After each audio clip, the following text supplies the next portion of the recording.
My name is Sarah Stockton. I'm 21, and on November 6th, I was diagnosed with breast cancer.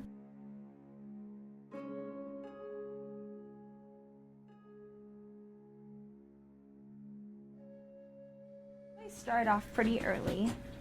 Doctor's appointments around 8 or 8:30, so I'll come in, and I'm getting treated at the IU Cancer Center, so I come right downtown.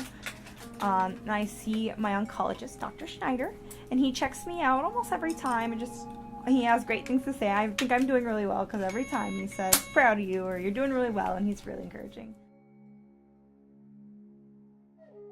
A big part of cancer is talking about the treatment. And what a lot of people don't realize is cancer makes you sick, but it's this treatment that just really gets you. And I think in a lot of respects, the treatment is worse than the disease.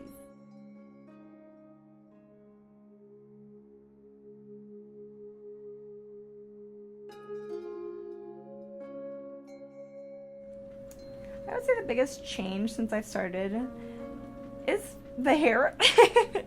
Of course, I'm bald.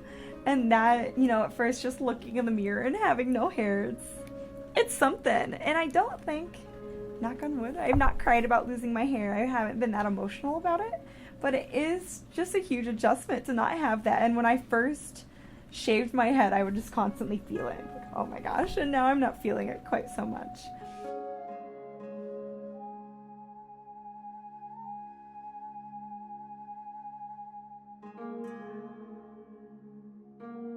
Well, ultimately what made me go in is I was experiencing a lot of pain in my right breast. And I had a lump too, which to be honest I was not worried about at all.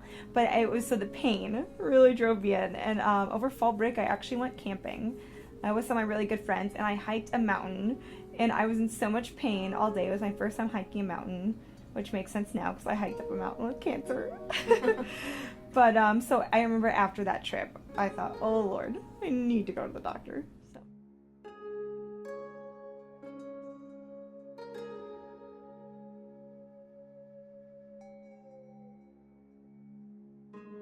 Once my pain started getting a lot worse, I kept Googling symptoms and looking on WebMD, which everyone told me not to do, but it just seemed so not normal.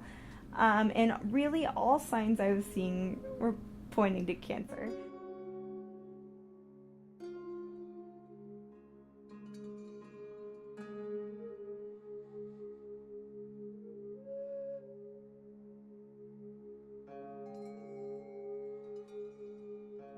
So I remember I was sitting in my 9:30 Spanish class, which for us is early, and I was maybe a half hour into it, and my phone is buzzing like crazy, and I thought that's weird.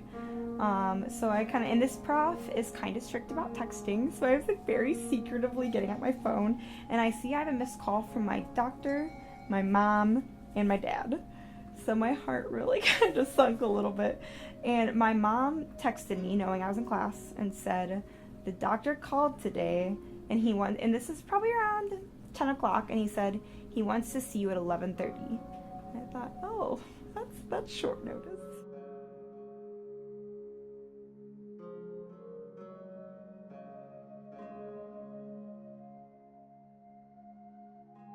But I have 9 more sessions, including today. So after I'll have 8 more, and now I'm going once a week. I used to go every other week, but now I'll be going once a week. And then once I'm finally done with chemo in 9 more weeks, I will be having surgery, probably a couple, and I'm not sure what kind yet. A mastectomy of some sort, though, to remove the lumps, of course. And then after that, we'll move on to radiation.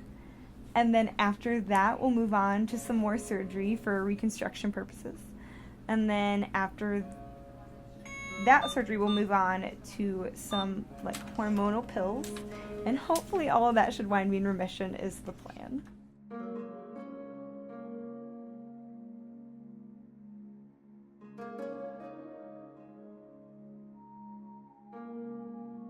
I almost feel so lucky that I've had such unique opportunities. Of course I knew I had good friends and family and a sorority. I know I did well in picking the humans I spend my time with. But it really just, I was able to have such unique opportunities that I wouldn't have had otherwise, to know holy crap, I have a lot to be thankful for, and it's really just given me a lot of insight.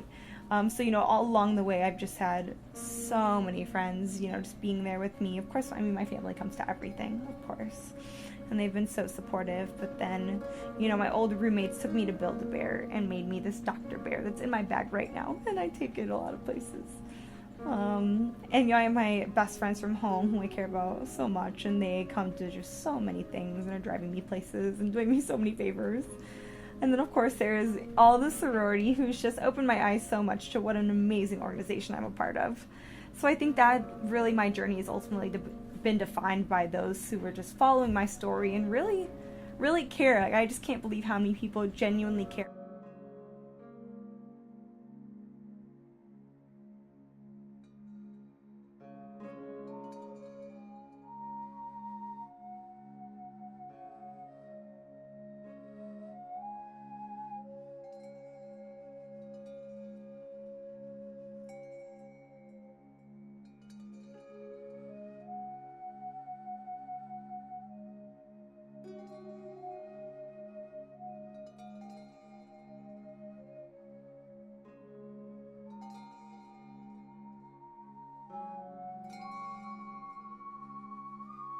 I am Sarah Stockton, and I'm a survivor.